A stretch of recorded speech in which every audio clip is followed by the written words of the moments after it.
I know you know what's going on. Let's just get right into this. Once again, I've got a piece of paper. Let's just name a few big stars. Keith Lee, Karrion, Kross, Nia Jax, and others have been released by the WWE. Right? The first big one, the Karrion, Kross, and Scarlett. At this point, I'm kind of happy for Karrion Kross because right the second Karrion Kross debuted in NXT, I figured, okay, he's a future WWE champion. This is a perfect main event act. Karrion Kross is like a silent murderer. Scarlett's there looking like just evil. The entrance is just perfect. He goes in the ring, he kills people. He doesn't say a word. Scarlett doesn't even really say a word. It's a perfect act. We've got a few NXT people that are just, haven't been doing much lately. Frankie Monet was never really given a chance in NXT. Oni Lorcan's been there for a while. Ember Moon is really upsetting because Ember Moon is so talented. She's honestly one of the best women's wrestlers in the world today. B-Fab of Hit Row. Hit Row just debuted on SmackDown like 2 weeks ago. 2 weeks ago they showed up. They were all there. They're doing good for now. She was just there 2 weeks ago. Now B-Fab's gone, so we're down to 3 for Hit Row. Next up, we've got Gran Metalik and Lince Dorado. This one doesn't come as much of a surprise. Gran Metalik reportedly requested his release about a week ago. Lince, there have been reports that he might have, but it hasn't been confirmed. But Metalik and Dorado are gone. Let's see what they can do. Kalisto just popped up in AEW last night. Let's see what Metalik and Dorado can do. Nia Jax.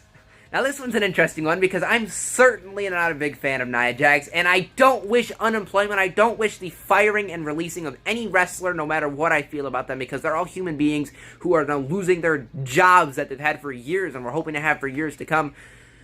But I'll leave that up to you in the comment section with the Nia Jax situation. I'll save the biggest one for last. So next up we've got Harry Smith, and when I wrote this down, I had no idea who Harry Smith was. I was just thinking, oh, he's just another PC guy. But then I was like, wait a minute, isn't Harry Smith Davey Boy Smith Jr.? Correct me if I'm wrong. I haven't done a whole lot of research going into this.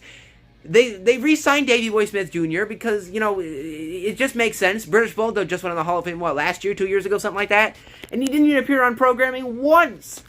2 more in the women's division. Mia Yim, it's very upsetting, but it's not surprising at all. She hasn't done anything. I don't think she's been on TV once since the Retribution breakup. It just kind of sucks because Mia Yim was just never given the chance on the main roster. I think she's really good. I think something like Impact could really benefit from Mia Yim. It's just sad that, things didn't work out in WWE. So we have Eva Marie again. Eva Marie kind of just came back, did the thing with Doudrop, did the thing with Alexa Bliss, got written off TV a few weeks ago, and now Eva Marie's gone. And finally, the main event, if you will. I can't believe I'm saying this. Keith Lee, or should we call him Keith Bearcat Lee? Right, Keith Lee is somebody who has been so underutilized since joining the main roster. He's so good. He's got legitimately everything to be a WWE champion, to be a Universal champion, to be whatever. He's just is unreal in the ring, especially for a guy like 340 plus pounds. He does things big men should not do. I know that's, not anything unique these days. But Keith Lee is unlike any other wrestler, honestly, ever. He oozes charisma. He has more charisma in his pinky than probably half of the population on Earth does in their entire bodies combined. And they just repackaged him to Keith Bearcat Lee because, the 50s are so cool. And he was just on Raw, 3 days ago? He just came back to Raw a few weeks ago. He was just on the most recent episode of Raw 3 days ago, essentially introducing this new character, which reportedly Vince McMahon is very hands-on with, very high with. So that's it. More than likely, by the time I'm done editing and uploading this, there will be, more ridiculous releases. Breaking news, Roman Reigns and Drew McIntyre were released because, budget cuts. The WWE are clearly struggling. It's been over 18 dang months since the pandemic started. How the hell can you use budget cuts as an excuse for releasing almost 20 incredibly talented wrestlers?